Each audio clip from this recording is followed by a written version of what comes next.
Welcome back. In the last two lectures we discussed single stage vapor compression refrigeration systems.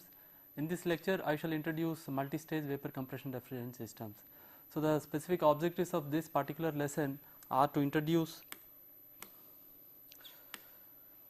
discuss limitations of single stage cycles, introduce the concepts of flash gas removal and intercooling, discuss various multi-stage multi-compression systems with flash gas removal and intercoolers, and present a steady state analysis of a typical multi-stage system. And at the end of this lesson you should be able to explain with TS and PH diagrams the limitations of single stage cycles, describe concepts of flash gas removal and intercooling and their benefits, and analyze typical multi-stage multi-compression systems for ammonia and halocarbons using steady state mass and energy balances. We have seen that single stage systems are adequate as long as the temperature difference between the evaporator and condenser is small. This difference is normally known as temperature lift. That means the temperature difference between the condenser and evaporator is known as temperature lift, and as long as the temperature lift is small, single stage systems are adequate. But there are many applications where the temperature lift can be quite high, and the temperature lift can be large either due to the requirement of very low evaporator temperatures and or due to very high condensing temperature. That means there are many applications where for a given condensing temperature you require very low evaporator temperatures. This will increase the temperature lift. There are other applications where the evaporator temperature is not so low, but the required condensing temperature is very high. This also increases the temperature lift. So for these temperature lift applications, single stage systems, we shall see now that they have many limitations. Okay. For example, on the low temperature side, let me give some examples where we can encounter very low evaporator temperatures. For example, in frozen food industries, the required temperatures can be as low as -40 degrees centigrade or lower. Typically you have to freeze food products, and if you are talking about quick freezing also, you require very low temperatures of the order of -40 or -50. Another very typical application where you require very low temperature are in the chemical industries, where really very low temperatures as low as -150 degrees centigrade or even lower are required for liquefaction of gases. So these are the two typical applications where you encounter very low evaporator temperatures. And on the high side, if you are using the refrigerant system as a heat pump for heating applications, then the required condensing temperature can be very high. The typical applications of refrigerant system in the form of heat pump could be, for example, in process heating or in the drying. So these are two typical examples where the temperature lift is very high. And in fact, in the last class we have seen that as the temperature lift increases, single stage systems become inefficient. Let me repeat this with the help of TS and PS diagrams. For example, here on a TS diagram we have shown the effect of evaporator temperature. Here condenser temperature is fixed. This is a condenser temperature which is fixed, and I am decreasing the evaporator temperature in this direction. For example, cycle 1, 2, 3, 4 is for, let us say, an evaporator temperature of T1. Okay, for this particular evaporator temperature, this is the throttling loss, and this is your superheat horn or superheat loss, and this is your compressor discharge temperature. Now if this evaporator temperature is reduced to TE2, then you can see that throttling losses have increased by this amount and superheat losses have increased by this amount, and you can also see that the discharge temperature also increases. If you reduce the temperature further, for example to TE3, you will see that the throttling losses increase some more, and again there will be more losses in the superheat side also. Okay, again you can see that there is a large increase in the compressor discharge temperatures. So as you can see that if you reduce it further, this isenthalp continues in this manner, and continuously the throttling and superheat losses increase. Let me show this in pH diagram also. For example, this is in the pH diagram, and the evaporator temperature is decreasing in this direction. It is decreasing in this direction, and you can see that when the evaporator temperature is low, when the evaporator temperature is TE1, this is TE1, this is your refrigeration effect. Okay, this is our refrigeration effect, and this is the work of compression. Okay. So, when the evaporator temperature decreases, let us say to TE3, you can see that the refrigeration effect reduces, and what is more important is your work of compression increases considerably. Okay. This happens because the isentropic lines, they become gradually flatter as you move away from the vapor saturated vapor curve. You can see that this pressure line is much flatter compared to this one, which is flatter compared to this. So, as they become flatter, you can see that the work of compression increases. So, you can see that as you are reducing the evaporator temperature, refrigeration effect is reducing and work of compression is increasing. In addition to that, you can also see that since the pressures are reducing, the specific volume at this point, that increases gradually. So, what is the conclusion? So, the conclusion is, for a given condensing temperature, as the evaporator temperature decreases, throttling and superheat losses increase, compressor exit temperature increases, amount of vapor at evaporator inlet increases. You might have noticed it from the PS diagram and TS diagram, that the amount of vapor or the quality of vapor at evaporator inlet temperature increases as your evaporator temperature is reduced, and specific volume at compressor inlet increases. So, these are the negative effects of operating the system at very low evaporator temperatures. As a consequence of all this, you find that the COP of the system reduces considerably, and the refrigeration capacity also reduces, and the life of compressor decreases rapidly. Why does the life of compressor decrease? Because your compressor discharge temperature increases, so the lubrication becomes ineffective. That means the lubrication has to operate at very high temperature. So, this makes the lubrication ineffective.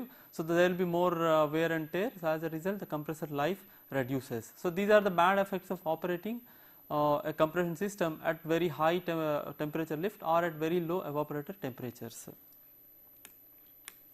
And performance also degrades as condenser temperature increases. That means, if you are keeping the evaporator temperature constant and increasing the condenser temperature, you will find that performance is again decreasing.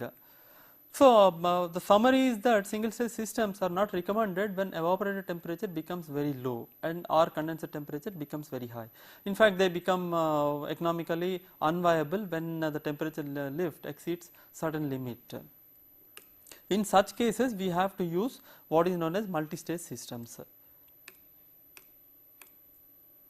Generally, a single stage system is used up to an evaporator temperature of minus 30 degrees centigrade. This is a general industrial practice. So, as long as your evaporator temperature is above minus 30, single stage system is alright. And a two stage system is used between minus 30 to minus 60 degrees centigrade, and a three stage system is used when the temperatures fall below minus 60 degrees centigrade. And multi-stage systems are also used in applications requiring refrigeration at different temperatures. That means, we use multi-stage systems when the temperature lift is very high, and another application of multi-stage system is when we require refrigeration at different temperatures. So, let me give an example of it.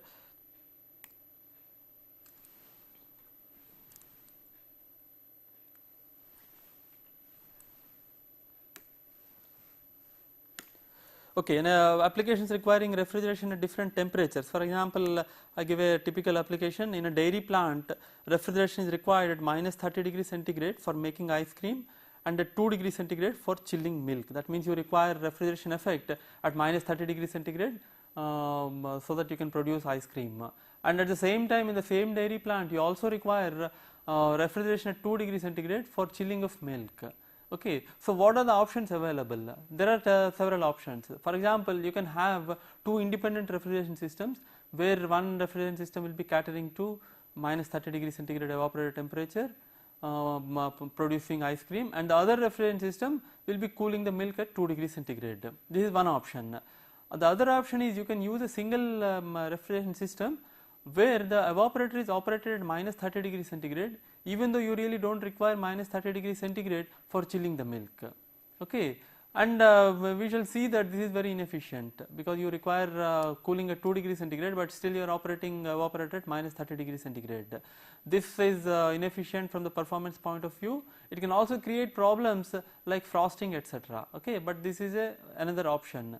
The third option is to go for multi-stage systems where you have multi-evaporators. That means, one evaporator will be working at minus 30 degrees centigrade and the other evaporator will be working at plus 2 degrees centigrade. So, this is known as a multi-evaporator system. This also comes under multi-stage systems, because you shall see that on the low pressure side you have two low pressures, one is corresponding to minus 30 degrees and the other one corresponds to plus 2 degrees centigrade. Okay, so, this is a typical application of multi-evaporator system. Of course, another example is your domestic refrigerator. In domestic refrigerator also your freezer compartment has to be kept at minus 18, minus 20 like that, whereas your refrigerator compartment has got to be kept at about 0 to 5 degrees centigrade. Okay. So, normally in all the refrigerators we have a single evaporator. Since you require minus 18 in freezer, you have to operate the evaporator at about minus 25 or so that freezer temperature can be achieved. So, for a large part in the refrigerator, even though your required temperature is 5 degrees centigrade, you are still using the same evaporator which is operating at minus 30 or minus 25 degrees centigrade. Okay, so, this is actually thermodynamically it is inefficient and it leads to large irreversibility. But unfortunately, in domestic refrigerators the use of multi-evaporator system is generally not justified from economics point of view, because you will see that in a typical multi-stage system you will be adding more components, so cost will be increasing. Okay. So, multi-evaporator system or multi-stage system is economically justified when the system capacity is large and the benefits in power savings overcome the initial cost, whereas in typical domestic refrigerator system this may not be the case. Okay. But still thermodynamically that is another example where you can use a multi-evaporator system. Okay. So, as I was saying, instead of using a single evaporator or two different systems, we can use a multi-evaporator system with low temperature evaporator operating at minus 30 degrees and the high temperature evaporator operating at 2 degrees centigrade. Okay. So, how do we define a multi-stage system? A multi-stage system is a refrigerant system with two or more low side pressures. So, in general it can be anything, it can be a 2 stage, 3 stage or more. Okay. It will have a single high pressure, but there will be more than one low pressures. Multi-stage systems can be classified into multi-compression systems, multi-evaporator systems, cascade systems, etc. Two concepts which are normally integral to any multi-pressure systems are what is known as flash gas removal and intercooling. So, let us discuss these concepts first, then let us move on to the systems. So, first let us look at flash gas removal. What is flash gas? Flash gas is the vapor formed during throttling of refrigerant liquid in expansion device. While discussing methods of producing refrigeration, we have seen that when you are expanding a saturated or a slightly subcooled liquid in such a way that some liquid flashes into vapor, you can produce very low temperature. So, this is actually the working principle of vapor compression systems, where you attain very low temperatures by flashing some of the liquid into vapor. Okay. So, flash gas generation is required to attain low temperatures, and the job of the flash gas is done once the low temperatures are achieved. Okay. So, what is the problem afterwards? Afterwards the problem is the flash gas has got to be compressed back to the condenser pressure, and it does not really contribute to the refrigeration effect as it is already a vapor. That means it has already done its duty by reducing the temperature. So, it cannot contribute any more to the refrigeration effect. So, there is no point really in sending the flash gas through the evaporator, because it cannot take any more heat.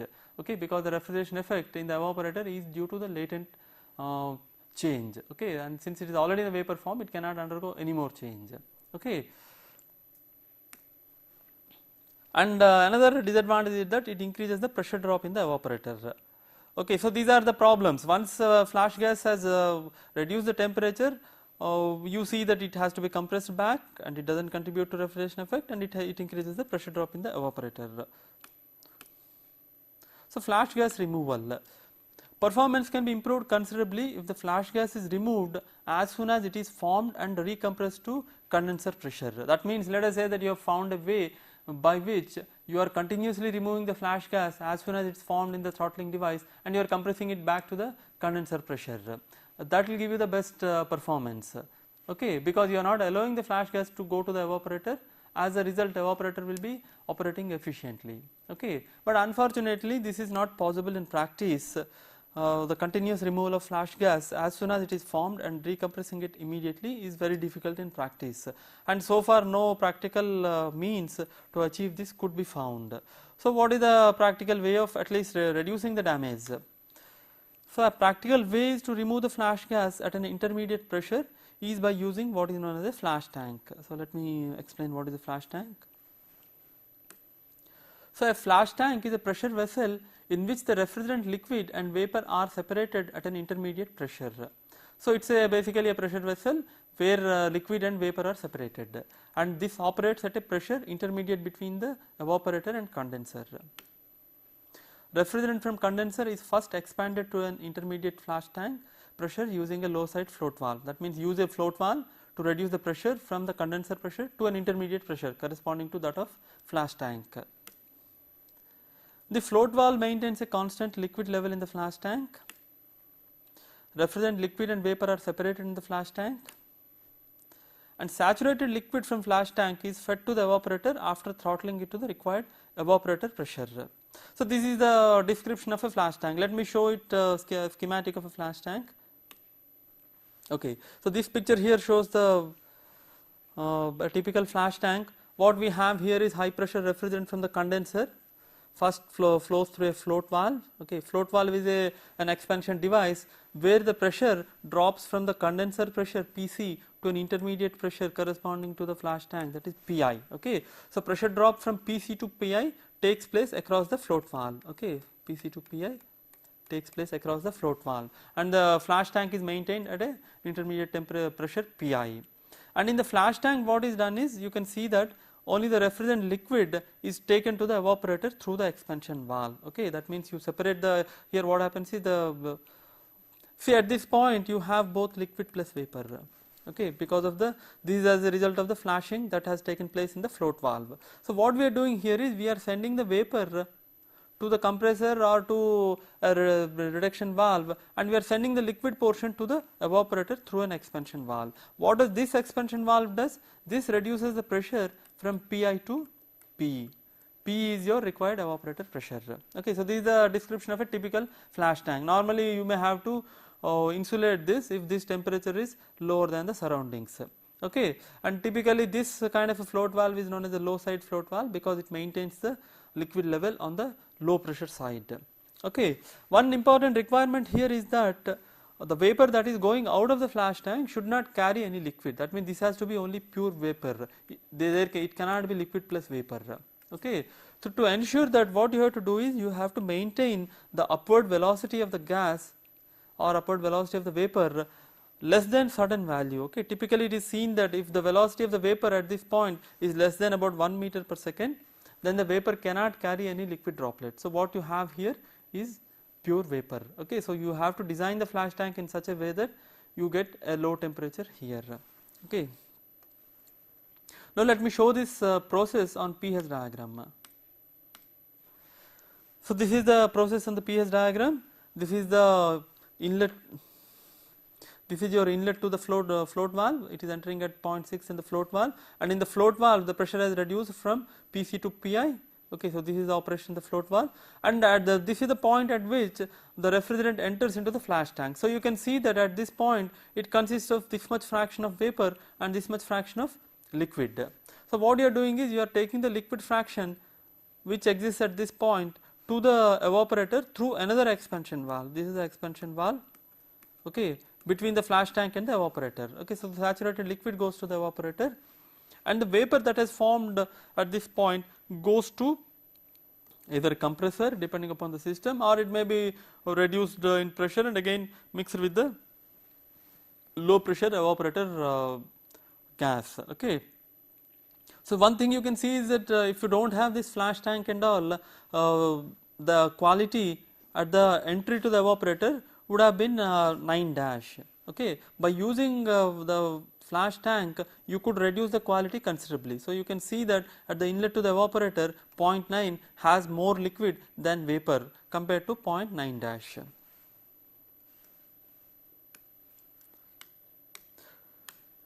Okay, so this is the briefly the working principle of a flash tank.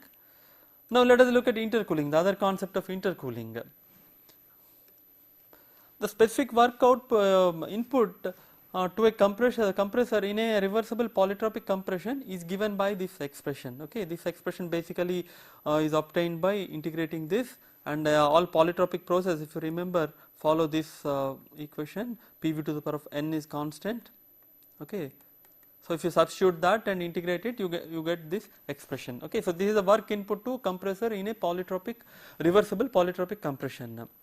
So you can see from this expression that the work input can be reduced if you reduce the specific volume V1. Okay, but normally you may not have any control on the pressures, because these are typically, for example, the high pressure may be decided by the condenser temperature, and the low pressure is decided by your evaporator temperature, over which you may not have much control.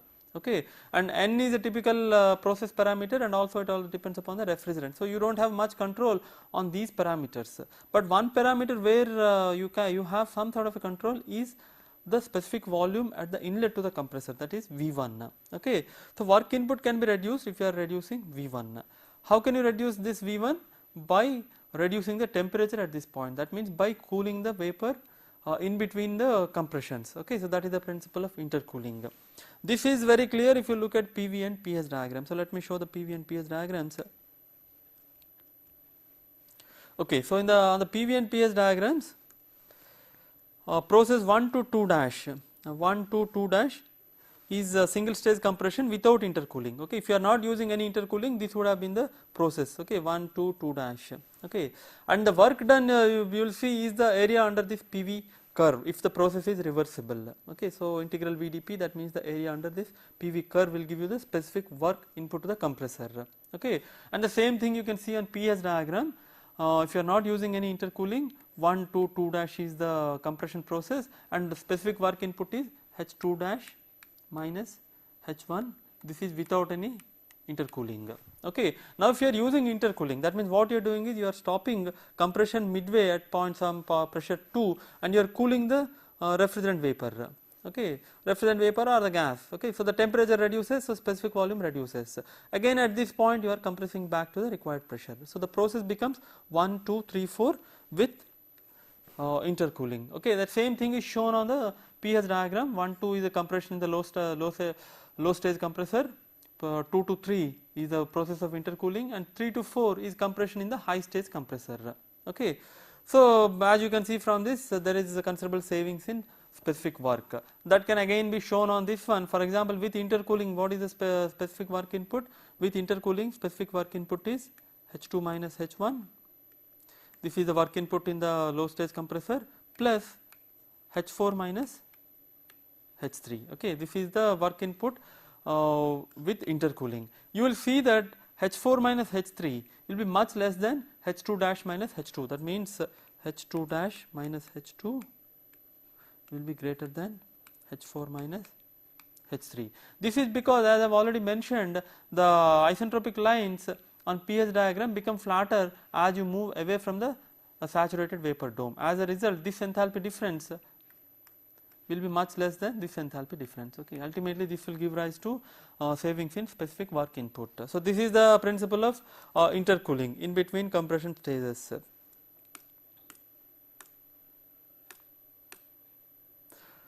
Now the benefit of intercooling, it not only reduces the work input, but it also reduces the compressor discharge temperature. This is important in practical systems, because as I have already mentioned, once you reduce the compressor discharge temperature, the lubrication will be better, and this will ultimately lead to longer compressor life.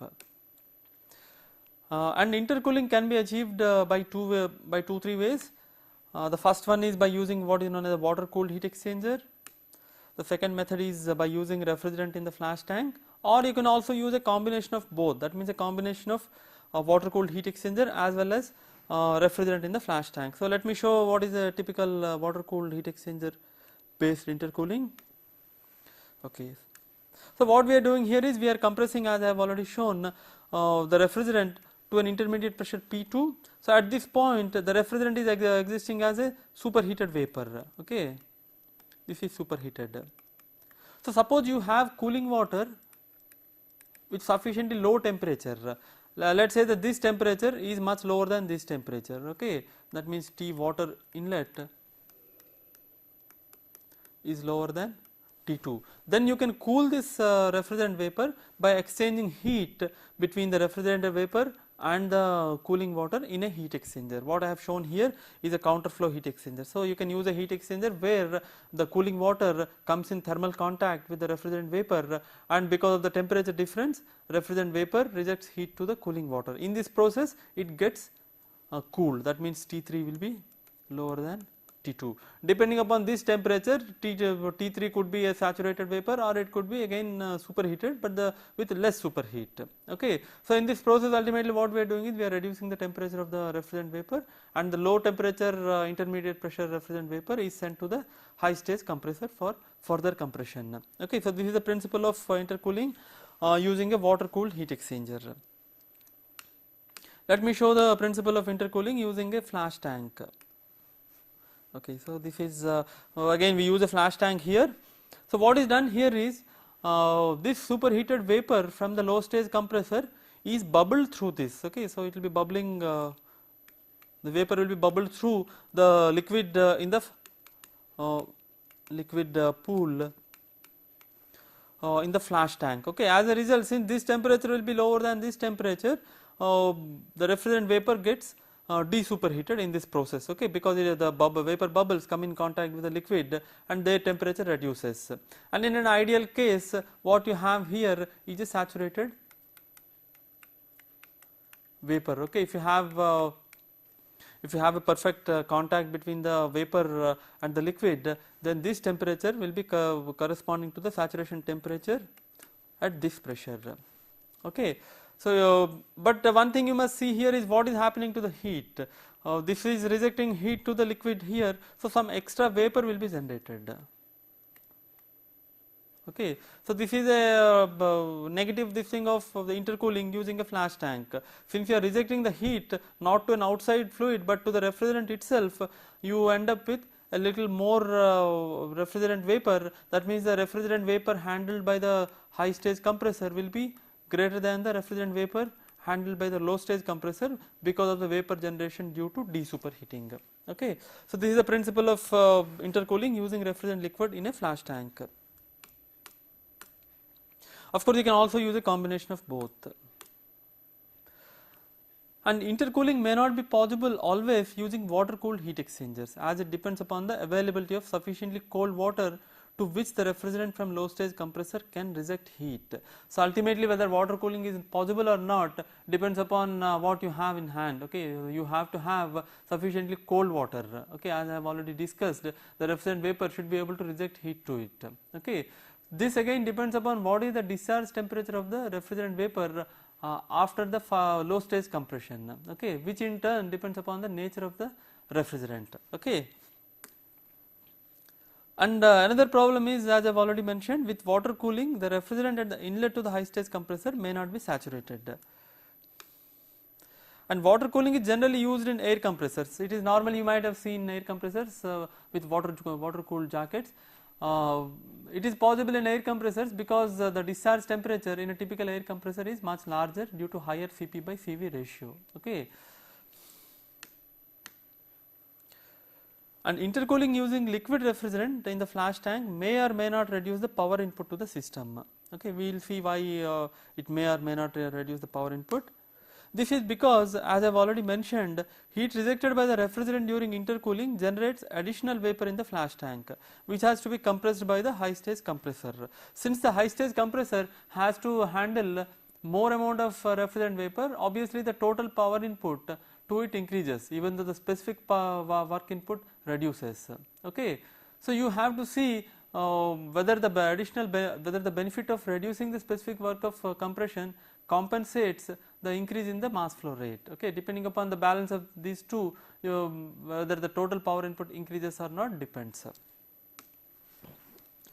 Okay, this is the same thing, that the mass flow rate through high stage compressor will be more than the mass flow rate through the low stage compressor.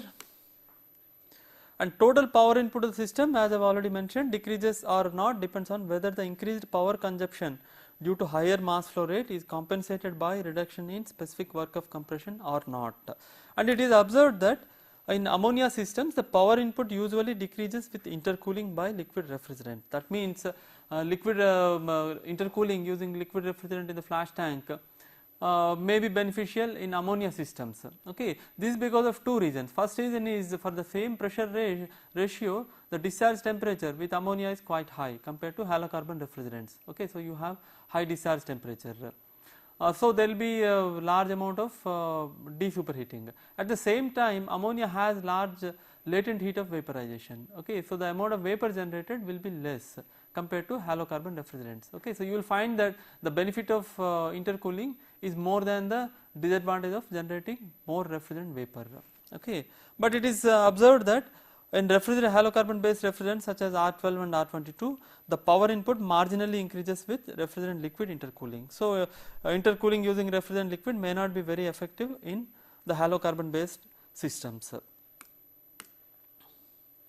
And one problem common to any multi-stage compression system or multi-stage system is the selection of suitable intermediate pressure.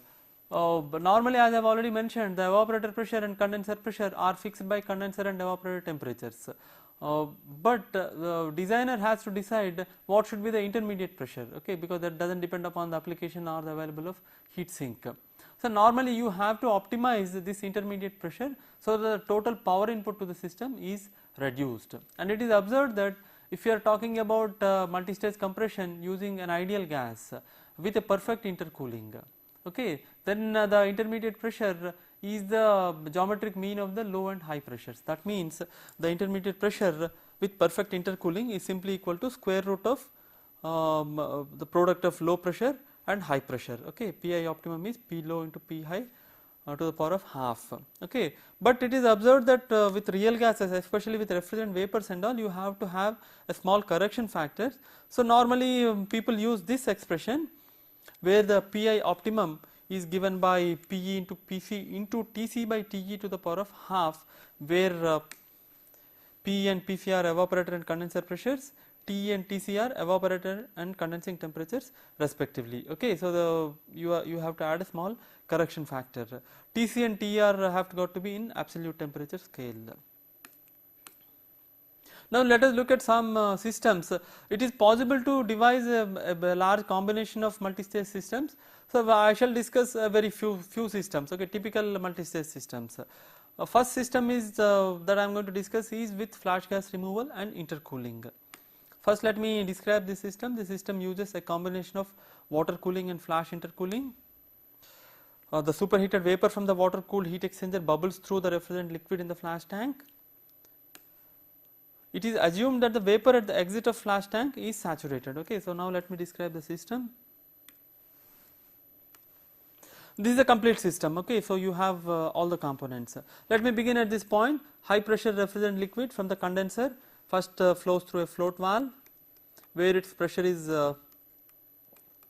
reduced to an intermediate value Pi corresponding to the flash tank pressure. Okay, and in the flash tank liquid and vapor are separated. Liquid goes to the expansion valve here, where it is pressure is further reduced to the required evaporator pressure Pe. Okay, so if you have to notice here that what is going to the expansion valve is saturated liquid. Okay, and its pressure is reduced in the expansion valve to the evaporator pressure. In the evaporator, the refrigerant takes the heat load QE and it becomes a vapor. And this low temperature low pressure vapor is compressed to the intermediate pressure using the low stage compressor 1. So you have to supply work of input Wi to the first compressor. Then this superheated vapor at the intermediate pressure is first cooled in the water intercooler from temperature T2 to temperature T3. Okay, so some amount of intercooling takes place in the water intercooler. Then further intercooling takes place in the flash chamber. As I have already mentioned, this is also superheated. So this superheated vapor bubbles through this flash tank, okay, and where its temperature is reduced further. And if you are assuming that there is a perfect intercooling here, what you have here is a saturated vapor corresponding to this pressure. Okay, so what is the vapor here? Here the mass flow rate consists of 3 parts. First part is what is the vapor generated in this stage, okay, that means the vapor fraction at this point. Then the mass flow rate of low stage compressor plus what is the mass generated here. Okay, so if you are writing this as M2, that is the mass flow rate of compressor 2, this consists of mass flow rate of low stage compressor plus mass of vapor at 0.7 plus mass of vapor generated. Okay, so this is higher than this.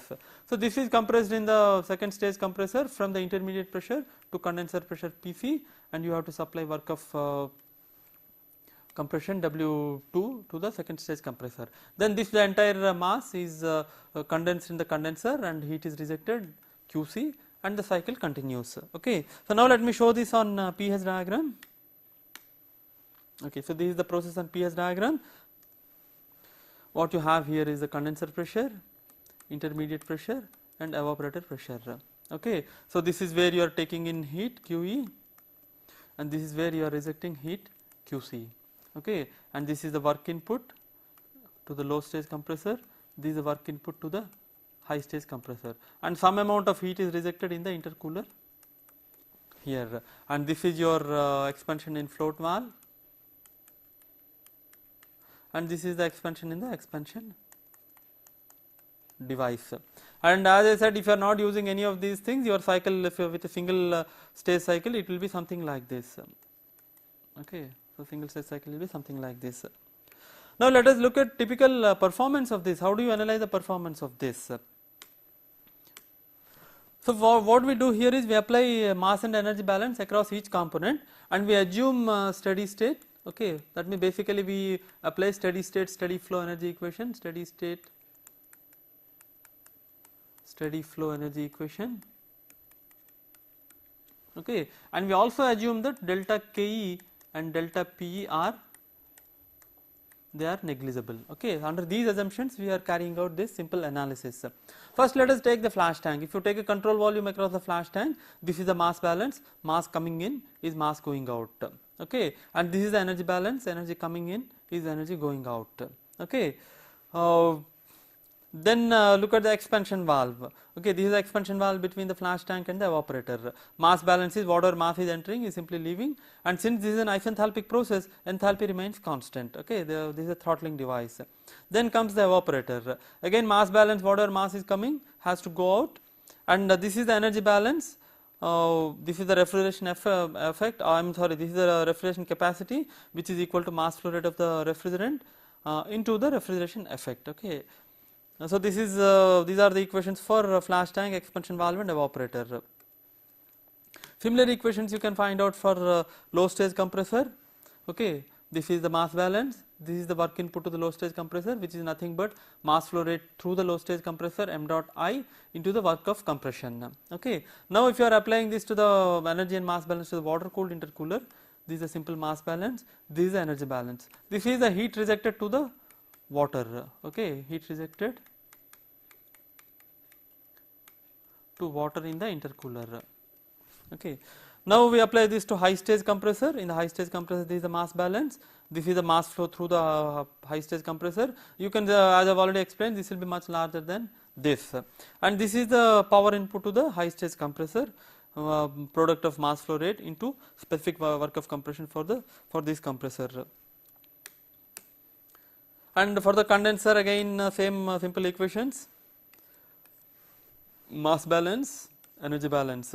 Then float valve, this is again an isenthalpic process.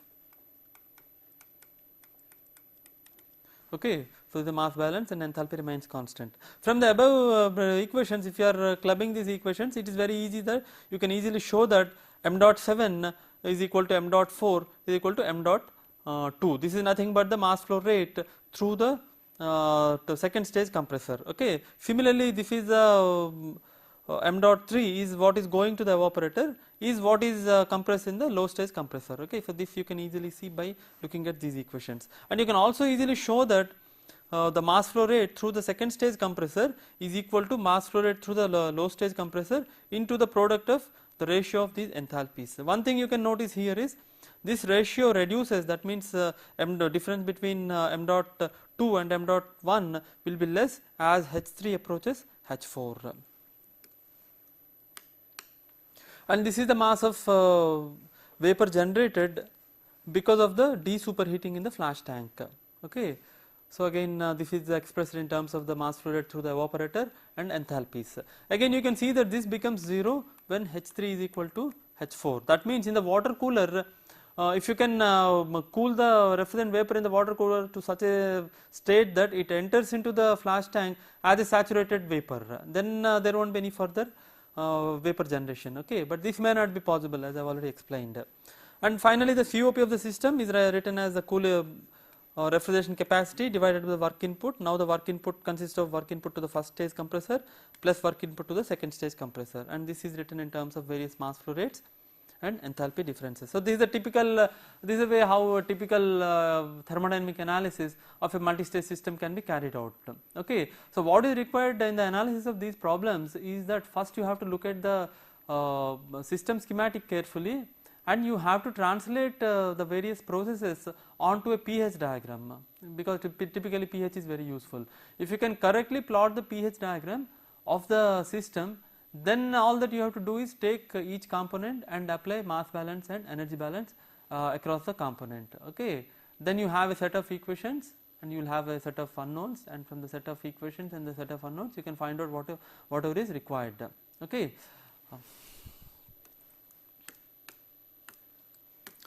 So as I have already mentioned, steady state performance is obtained by applying mass and energy balance across each component. Now what are the advantages of this system? This system obviously I have repeatedly explained. First advantage is that the quality of refrigerant at evaporator inlet reduces, leading to lower pressure drop and better heat transfer in the evaporator. This is an obvious advantage, a very desirable advantage.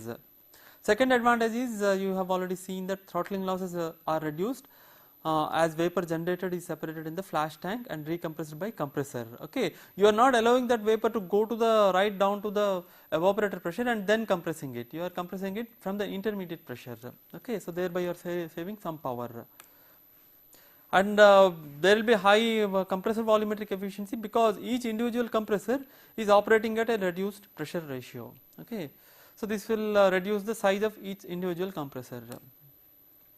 And considerably reduced compressor discharge temperature. So this is another benefit.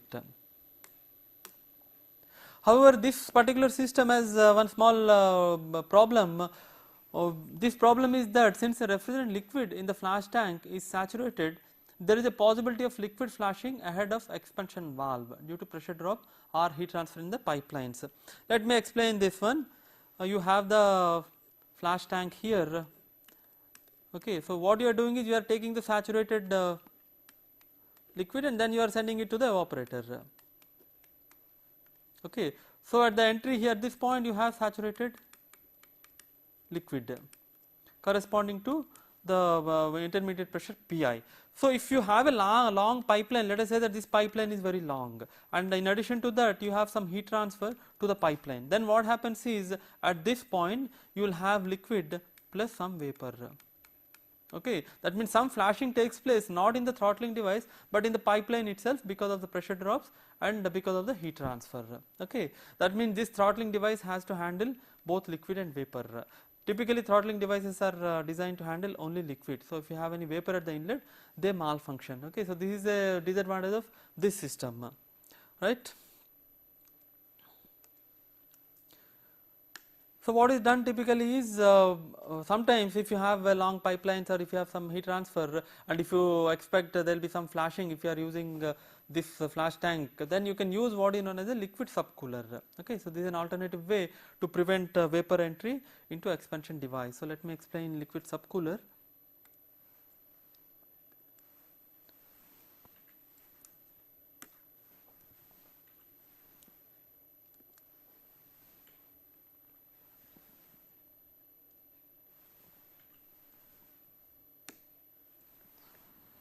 Okay, there is.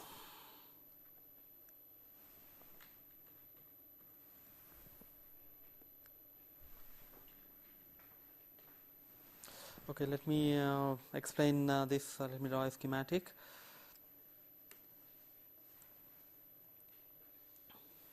Okay, so what you have in a liquid subcooler is you have a flash tank here. Refrigerant vapor from the condenser comes here, first using a float valve Okay, some amount of liquid is expanded in the float valve, so you have an intermediate pressure here. Then what is done is the rest of the liquid goes through a heat exchanger which is submerged in the flash tank. Okay, so this is your flash tank. Okay, so what are you doing is you are not allowing this to come in direct contact with the liquid in the flash tank, but you are exchanging heat in an indirect manner. Okay, so this is a heat exchanger, right. So if this is the point, let us say 1, and if this is point 2, you will find that T2 will be much less than T1 because of the heat exchange that has taken place in the flash tank. Okay, so this is what is known as liquid subcooler. Now what is the pressure here? The pressure here is still same as condenser pressure.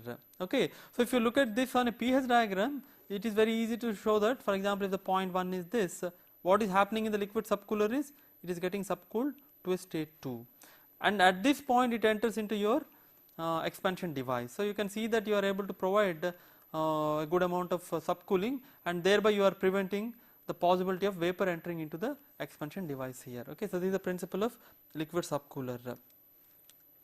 So of course, what is the penalty you have to pay due to subcooling in flash tank? A small amount of vapor is generated in flash tank which has to be recompressed. So this is the penalty. Okay, so intercooling using water cooled heat exchangers is possible, as I have already mentioned, in ammonia systems due to high discharge temperature of ammonia. Okay,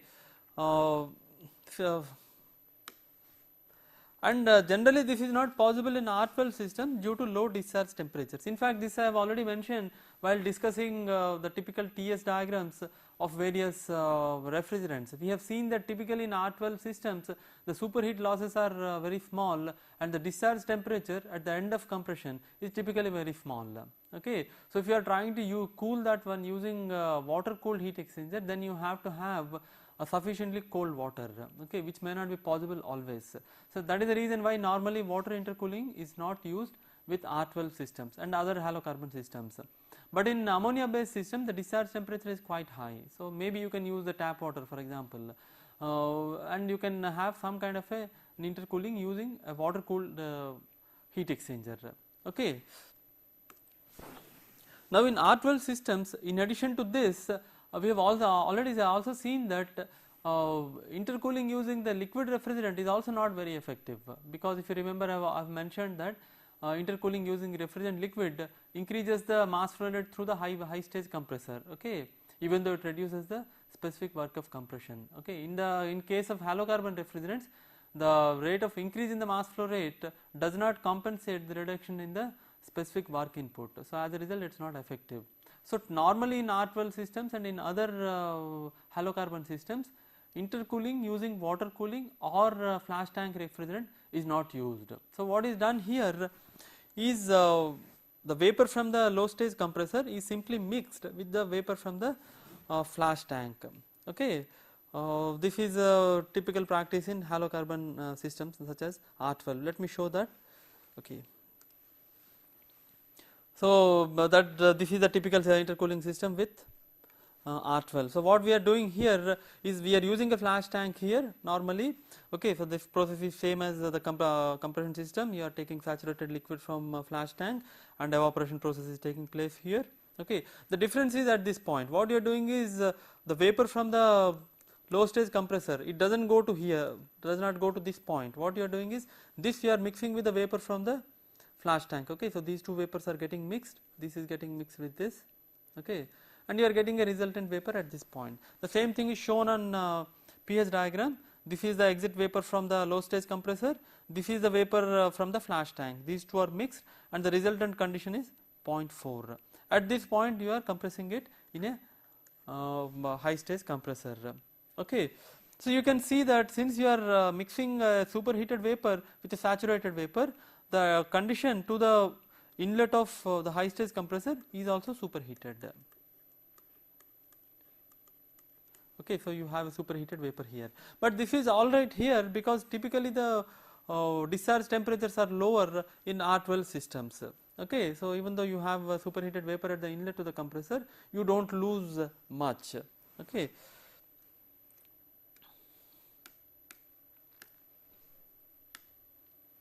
So the inlet condition to the high stage compressor, as I said, will be slightly superheated.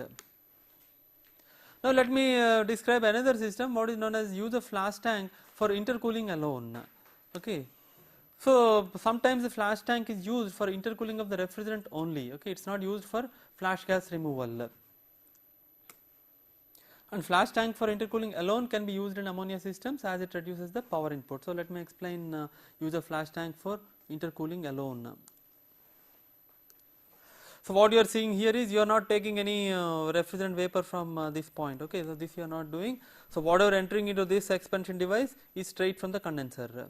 Okay, so you are not using the flash tank for flash gas removal. Okay, so what are you using the flash tank for? You are using it for intercooling of the refrigerant vapor from the low stage compressor. That means this refrigerant vapor is bubbled through this flash tank and its temperature is reduced, and typically if you are assuming perfect contact, then you have a saturated condition at this point. Okay, so this process remains same as before, and only change compared to single stage system is at this point.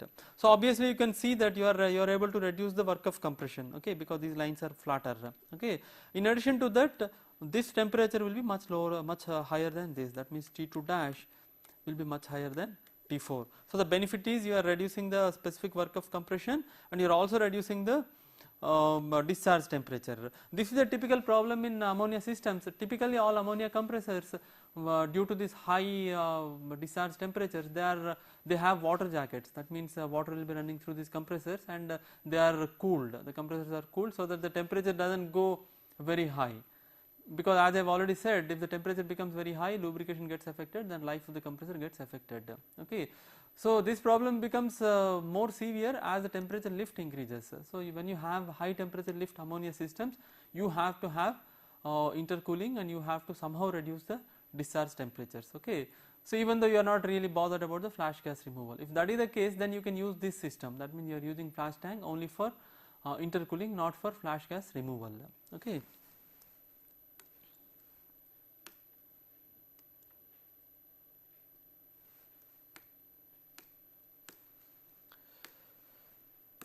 So as I said, this is used in ammonia system, but it is not used in R12 system, because there is no advantage in using this in R12 system, because it generates additional refrigerant vapor. Okay. So one thing you must notice here at the end of this lesson is that flash gas removal is desirable for all systems. Okay, flash gas removal is desirable, whereas flash intercooling is good for certain refrigerants only. Okay, that means whether it is ammonia based system or halocarbon based system, if you are using a flash tank or some other device for removing the flash gas, it is always good and it is always desirable. But if you are using the flash tank for intercooling only, then whether the system is good or not depends upon the nature of the refrigerant, and typically it is good for systems like ammonia, and it is not very good for halocarbon based systems like R12 or R22. Okay. Now let us conclude what we have learned in this lesson. In this lesson, we have seen the limitations of single stage systems, and we have introduced the concept of multi-stage systems with flash gas removal and intercooling, and we have discussed various multi-stage multi-compression systems using flash tank and intercoolers, and we have presented the typical analysis of multi-stage system with flash gas removal and intercooling. Okay. So in this particular lesson, I have discussed only two-stage systems. Okay. So but the principle remains same, so you can apply the same principle for higher stage system, that means 3-stage compression system or 3-stage with flash gas removal, etc. Okay, the principle remains exactly same. So that is the one thing you must keep in mind. And another thing is that I have presented steady state analysis for only one system. Okay, but you can follow the same procedure and you can carry out the steady state analysis of other systems, and you can find out what is the COP and work of compression, etc. Okay, the principle remains same, right? And in this particular lesson we have discussed only multi compression systems with flash tank or water intercoolers. Okay, in the next lesson we shall discuss multi evaporator multi stage systems, and we shall also discuss what is known as cascade refrigerant systems. Okay, thank you.